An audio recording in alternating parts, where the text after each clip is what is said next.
Halo pendengar kisah, selamat datang kembali di channel kami yang membahas kisah kriminal yang benar-benar terjadi di seluruh dunia.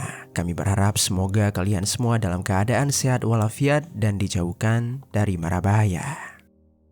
Hari ini kita akan membahas sebuah kisah tragis yang terjadi di negara Thailand pada tahun 2024, yang mana ada seorang perempuan dieksekusi oleh sebuah pasangan suami istri yang sebelumnya menjanjikan suatu pekerjaan kepada dirinya. Perempuan tersebut sangat membutuhkan pekerjaan itu untuk membantu perekonomian keluarganya. Dan tawaran pekerjaan itu terdengar menjanjikan karena berasal dari orang yang sudah lama dia kenal. Namun sangat disayangkan ketika dirinya terus menagih pekerjaan yang tak kunjung datang itu, pasangan yang menawarkan sebelumnya malah mengeksekusinya dengan cara yang sangat kejam. Selain mengeksekusi, mereka juga melakukan pemisahan tubuh terhadap jasadnya. Lalu mereka menguburnya di belakang rumah mereka sendiri. Setelahnya mereka memanfaatkan ponsel korban untuk melakukan penipuan dengan cara meminta uang kepada orang-orang terdekat korban. เราได้วงจรปิดบริเวณถนนสนามจันทร์มาค่ะก็จับภาพมิ้วคือผู้ต้องหา Bagaimana kasus ini bisa terungkap setelah lenyapnya jasad korban? Jadi beginilah kisah di baliknya. Di Nakhon Pathom, Thailand, ada seorang istri muda yang bernama En Piawan yang berusia 22 tahun tinggal bersama suaminya yang tidak disebutkan namanya. Selama masa pernikahan mereka, keduanya berusaha membangun rumah tangga yang sederhana dengan kehangatan. Hubungan mereka berjalan dengan baik, terlebih ketika En melahirkan seorang anak yang akhirnya menambah warna dan juga suasana baru dalam keluarga kecil mereka. Saat anak mereka bertumbuh, En menjadi pendidik pertama baginya. Suaminya juga berusaha menjadi ayah yang bertanggung jawab dengan memenuhi kebutuhan keluarga. Namun kehadiran anak mereka tersebut juga membuat pengeluaran mereka menjadi meningkat. Sehingga keduanya pun perlu mencari penghasilan tambahan. Dan karena itulah En dan suaminya mulai mempertimbangkan berbagai peluang yang bisa menambah pemasukan. Hingga pada suatu waktu, salah satu kenalan yang sudah lama mereka percayai menawarkan kepada En suatu pekerjaan, yaitu sebagai perawat di rumah sakit Nakhon Pathom. Namun untuk mendapatkan pekerjaan tersebut, En terlebih dahulu harus memenuhi satu syarat, yaitu dia harus membayar sebanyak 5.000 baht atau sekitar Rp2.250.000 dengan alasan untuk membiayai seragam perawat dan juga pemeriksaan kesehatan. Merasa peluang itu bisa membantu meringankan beban ekonomi keluarga, En pun mempertimbangkannya dengan serius. Setelah melalui banyak pertimbangan, En akhirnya menerima tawaran tersebut. Dia juga menyampaikan rasa terima kasihnya kepada orang yang menawarkan pekerjaan itu, yaitu Patarapon, seorang perempuan berusia 21 tahun. Patarapon ini sudah lama mengenal En. Dia tinggal bersama suaminya yang bernama Narongchai Suwankeo, pria berusia 26 tahun yang kebetulan merupakan mantan pacar dari En saat En masih berusia 14 tahun. Meski demikian, hubungan En dengan Patarapon cukup dekat, apalagi dari dulu ayah En sudah kenal baik dengan keluarga suaminya, yaitu Narongchai. Patarapon dan Narongchai selama ini bergantung pada pekerjaan serabutan yang penghasilannya tidak menentu, sehingga kondisi ekonomi mereka tergolong tidak stabil. Tekanan kebutuhan sehari-hari membuat mereka semakin terdesak. Dalam situasi itu, keduanya rela melakukan apapun demi bertahan hidup, termasuk membohongi En dengan cara memanfaatkan lowongan pekerjaan yang mereka tawarkan.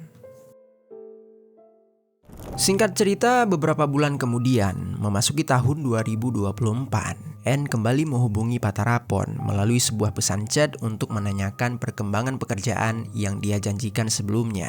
Pesan itu membuat Patarapon panik karena dia harus terus mencari alasan baru untuk menutupi kebohongannya. En ketika itu mengatakan kalau dia sudah mengeluarkan banyak uang demi mendapatkan pekerjaan sebagai perawat tersebut. Dan hal itu kemudian membuat Patarapon merasa kesal karena En terus-menerus mendesak dirinya.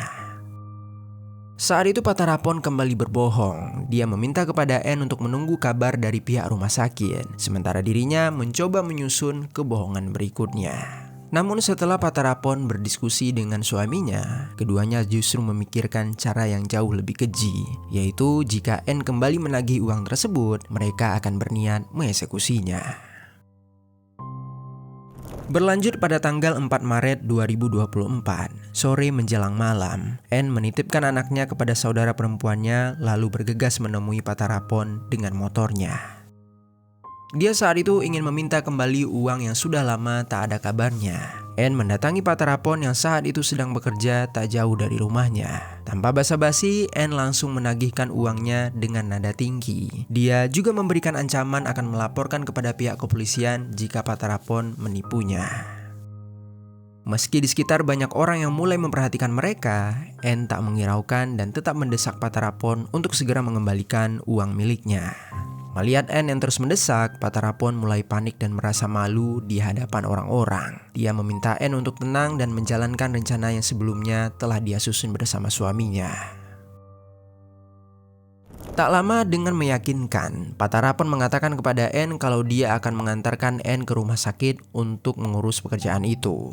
Karena membutuhkan kepastian, Anne akhirnya setuju dan mereka pun pergi berdua saja menggunakan motor milik Anne.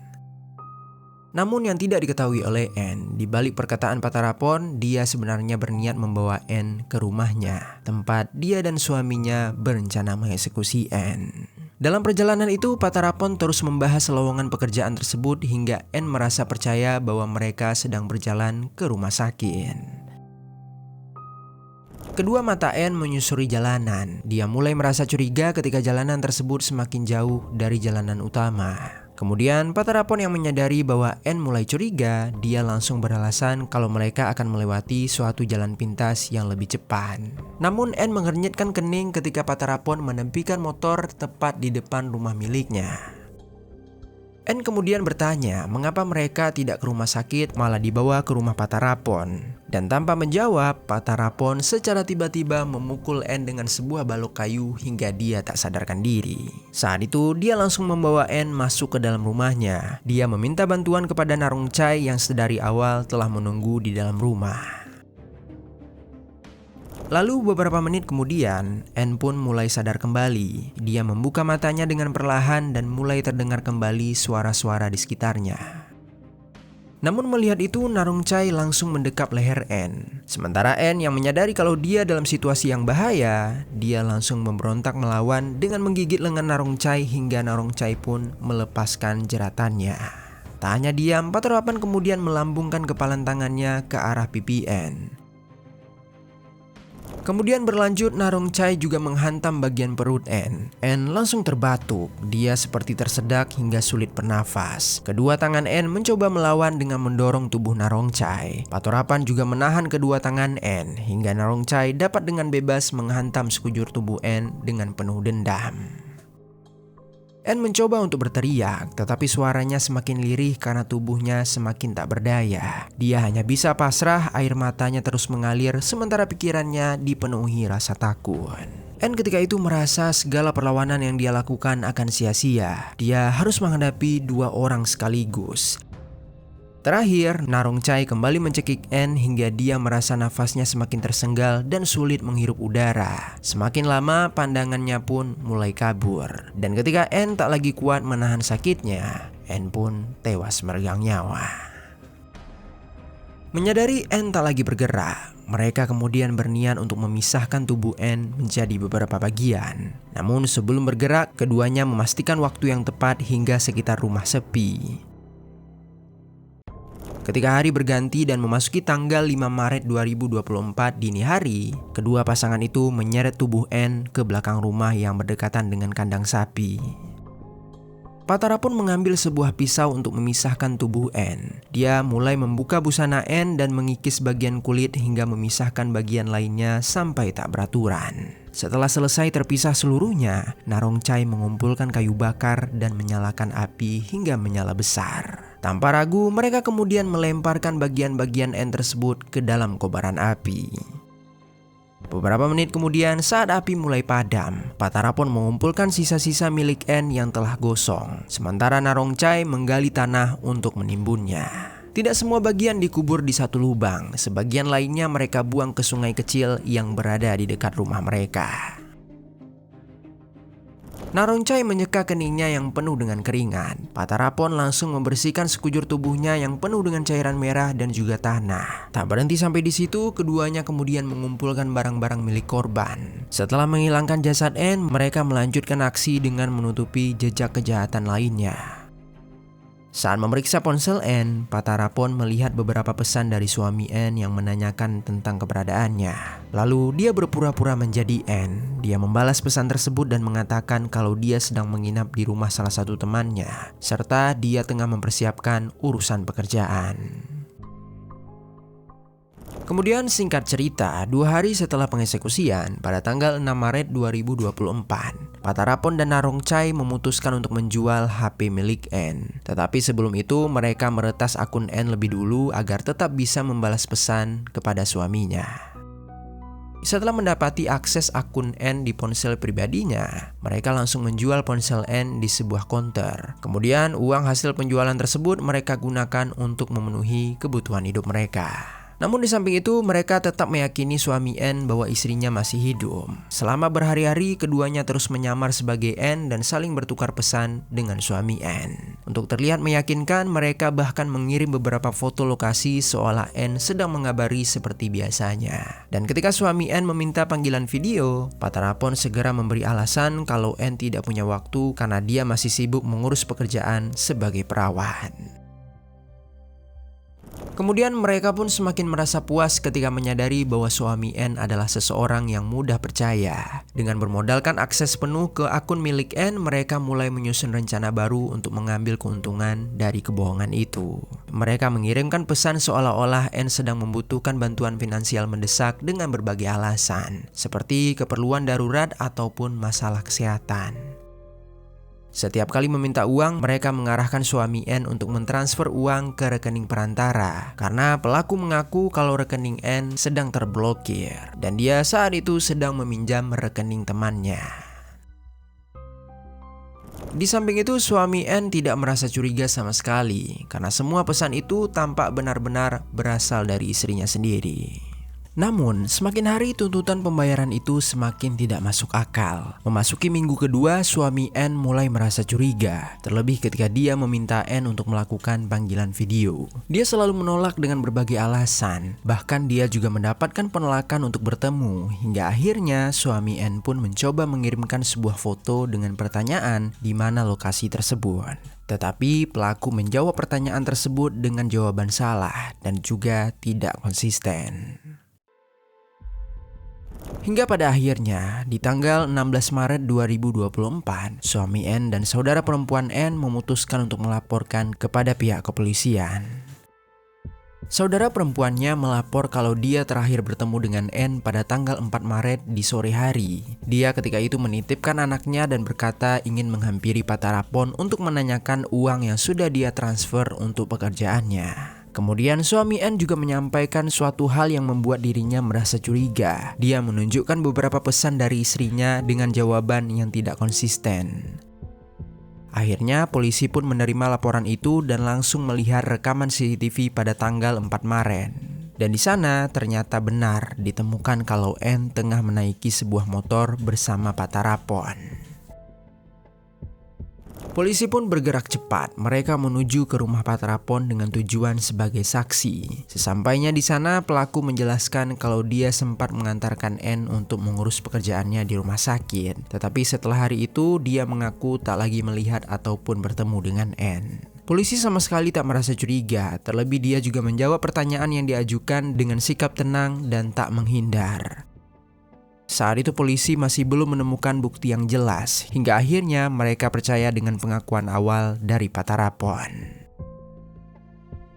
Berlanjut pada tanggal 17 Maret 2024, suami N memberikan beberapa nomor rekening kepada polisi untuk membantunya melacak. Ketika polisi memeriksa lebih dalam, mereka menemukan kalau rekening tersebut terhubung dengan jaringan yang berkaitan dengan Patarapon dan juga Narongchai. Penelusuran aliran dana ini kemudian menjadi bukti penting yang menghubungkan pelaku dengan penipuan digitalnya sebesar 700.000 baht atau setara dengan Rp31.500.000. Kemudian polisi langsung kembali menuju ke rumah Pak Tarapon untuk menanyakan mutasi tersebut. Namun setelah mereka sampai di sana, ternyata kedua pelaku sudah meninggalkan rumah tersebut. Dan hal itu pun membuat polisi menetapkan kalau Pak Tarapon adalah tersangka utama. Sebagian polisi menyusuri rumah tersebut, sementara yang lain mencari tahu di mana keberadaan Pak Tarapon dan juga suaminya. Setelah ditelusuri, di belakang rumah polisi menemukan kepingan motor yang sudah hancur, yang mana itu diduga motor milik korban. Mendapati itu, mereka pun memfokuskan mencari bukti lainnya di area sekitar. Sampai akhirnya polisi pun mencurigai bagian tanah yang terlihat digali. Setelah mereka membuka isi galian tersebut, mereka menemukan beberapa tulang manusia, gumpalan rambut, dan juga abu yang bercampur dengan tubuh lainnya. Polisi menduga bahwa pisahan tubuh lain dibuang di area sungai sekitar wilayah tersebut. Akhirnya mereka pun mengerah tim penyelam. Setelah beberapa jam kemudian, benar saja ditemukan bagian-bagian lainnya. Polisi mengumpulkan semua bukti tersebut dan mengerahkannya ke tim forensik. Dan melalui tes DNA, tim forensik pun menyatakan kalau bagian tersebut merupakan milik N. Piawan. Singkat cerita, pada tanggal 19 Maret 2022, tim polisi pun mencari keberadaan pelaku melalui rekaman CCTV di halte bus, dan di dalam rekaman itu terlihat bahwa pelaku tengah menaiki sebuah bus merah yang menuju ke wilayah Chiang Mai. Tim penyidik pun bekerja sama dengan kepolisian Chiang Mai untuk membantu mereka mencari keberadaan pelaku. Hingga akhirnya pada tanggal 21 Maret 2024 sekitar pukul 3 pagi mereka berhasil menemukan jejak pelaku di sebuah hotel. Setelah polisi mengunjungi kamar mereka tak membuka pintu, yang mana itu membuat polisi semakin yakin kalau pasangan tersebut lari dari hukuman. Alhasil polisi langsung mendobrak pintu tersebut dan mereka langsung mendapati Pak Tarapon serta Narong Chai yang saat itu sedang mandi bersama. Polisi langsung menangkap keduanya. Mereka membawa ke kantor polisi untuk dilakukan proses interogasi. Di dalam interogasi awal, mereka mencoba untuk menyangkal. Tetapi setelah polisi mendesak dan menunjukkan beberapa bukti, akhirnya mereka mengaku kalau mereka telah mengeksekusi N. Piawan dengan alasan N selalu menagih uang dan juga pekerjaan yang sudah mereka janjikan. Setelah pelaku diamankan, mereka langsung mendapatkan dakwaan pengeksekusian, pemisahan tubuh, penipuan, dan juga pencurian uang, yang mana sesuai pasal di negara Thailand, mereka akan mendapatkan hukuman eksekusi atau penjara seumur hidup. Setelah seluruh kisah kelam ini terungkap, suami N dan keluarganya terpaksa menerima kenyataan pahit yang tidak pernah mereka bayangkan sebelumnya. Selama berhari-hari mereka hidup dalam harapan palsu, menerima pesan yang mereka yakini berasal dari N. Mereka percaya bahwa dia hanya sibuk dengan pekerjaannya. Mereka meyakinkan diri bahwa semuanya akan baik-baik saja. Namun ketika kebenaran akhirnya terkuak, harapan itu runtuh seketika. Suaminya tidak hanya kehilangan seorang istri, tetapi juga kehilangan ketenangan yang selama ini menjadi bagian dari hidupnya. Dia bahkan merasa gagal melindungi perempuan yang sangat dia cintai, meski pada kenyataannya dia hanyalah korban dari manipulasi yang terencana.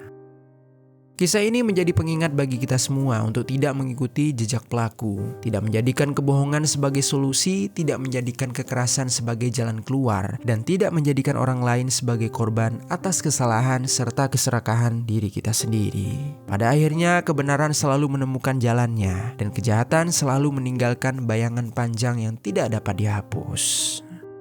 Mari sama-sama kita doakan untuk keluarga korban yang ditinggalkan agar mereka mendapatkan kelapangan dari hukuman pelaku yang setimpal. Dan juga untuk korban, semoga beliau mendapatkan kedamaian di tempat selanjutnya.